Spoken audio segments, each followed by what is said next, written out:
So hi everyone, welcome to this segment of Event TV. Today we're down at the Cheese Boutique and we're actually going to be going into Afrim Pristine's loft to talk about beer and cheese and the pairing of the two at events. So stay tuned.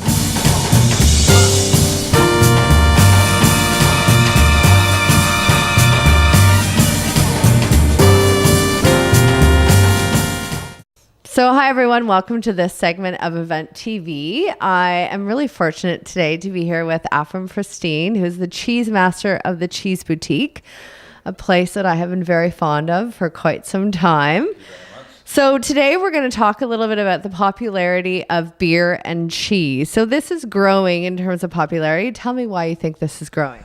I think a big reason is supply, and I can speak for Toronto because I think I know the Toronto area very well. But look, we can't make or grow grapes in downtown Toronto, but we can make amazing beer in downtown Toronto. I think we're up to like 50 or 60 microbreweries all over the city that are just growing and booming. And I think just the excitement around beer right now has never been higher. And obviously I love tying it in with my favorite food, which is cheese. And I've been on record, and I guess I'm doing it again, that I honestly think beer pairs better with cheese than wine. So when you're doing cheese and beer pairings for events, are there any sort of like core principles that you follow?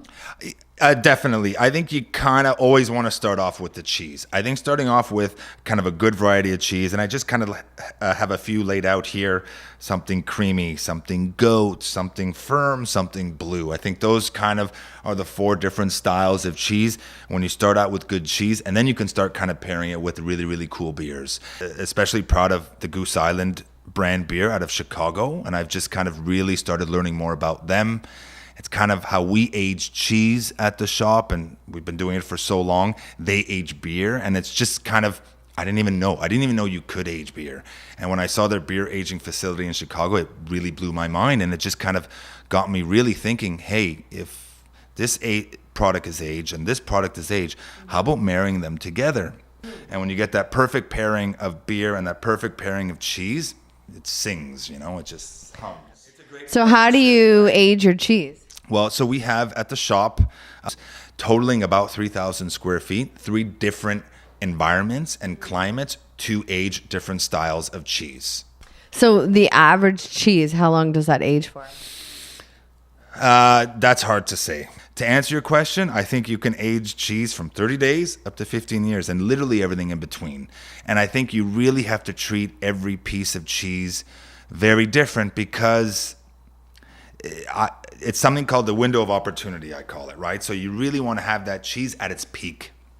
And depending on the style of cheese, it could be months, it could be years, it could be weeks, it could be days. Like you really, as long as you know what you're doing, that was really my training actually. In my early 20s, when I spent a lot of time in Europe, it wasn't so much making cheese, it was aging cheese.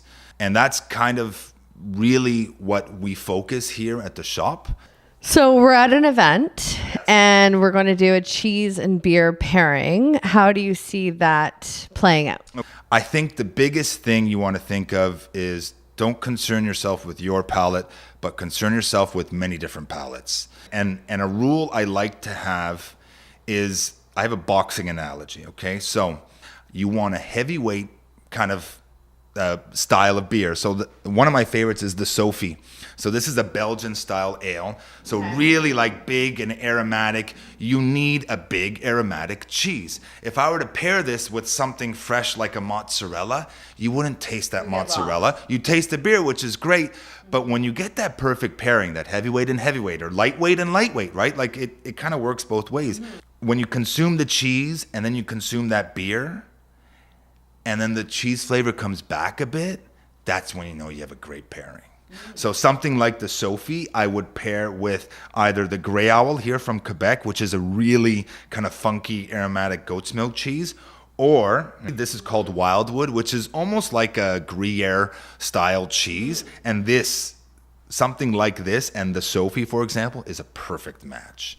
So what happens when those two things are paired? There's just a nice balance. Just singing in your mouth, right? Singing in your mouth. And I think kind of, so On a smaller or a bigger group, I think you really kind of want to think like that. You want to have 4 or 5 really different styles of cheese. And if you see here, 4 incredibly different. Not one is like the other. They're very different. And the beers too. I mean, that's kind of what you want, is diversity. So you want diversity in the beers. You want diversity in the cheese. And then just kind of really focus on that analogy I was speaking about. And then you guys also do catering. We do. So like a board, kind of like this, but obviously a lot more cheese and proper garnish. And if you come in and you say, hey, you know what, I'm having this wine or this beer tonight, great. We will custom design a cheese board to you. We do hundreds and hundreds a week, all different shapes and sizes for 2 people up to a few hundred people. We deliver, we do all that kind of stuff. And again, I kind of agree with you, tagged and labeled, because if we're doing a cheese board like this and we're doing a delivery at someone's home, I'm not there all the time to describe all the cheeses, but all these little descriptions and everything, I hand write them. We have it programmed. It kind of sits in there, and kind of people, it's like a treasure hunt, right? Like you have like 5 or 6 cheeses, like, this is unpasteurized and blue. Okay, I won't like that one, but this is comfort cream. From Nag. It's kind of like a surprise, right? It's like a wicked smelly hunt of cheese, you know? So tell us, how can people find the Cheese Boutique? So we are at 45 Ripley Avenue in the west end of Toronto, South Kingsway and Queensway. Cheeseboutique.com is our website. We're on Instagram, Twitter, Facebook. Cheese Boutique has their own account. I have my own accounts. Cheese Boutique doesn't let me on the Cheese Boutique Instagram account, which is it's probably a good idea. And we do a lot of wholesaling to top restaurants and hotels in the city, a lot of events, and we have our hand in a little bit everywhere.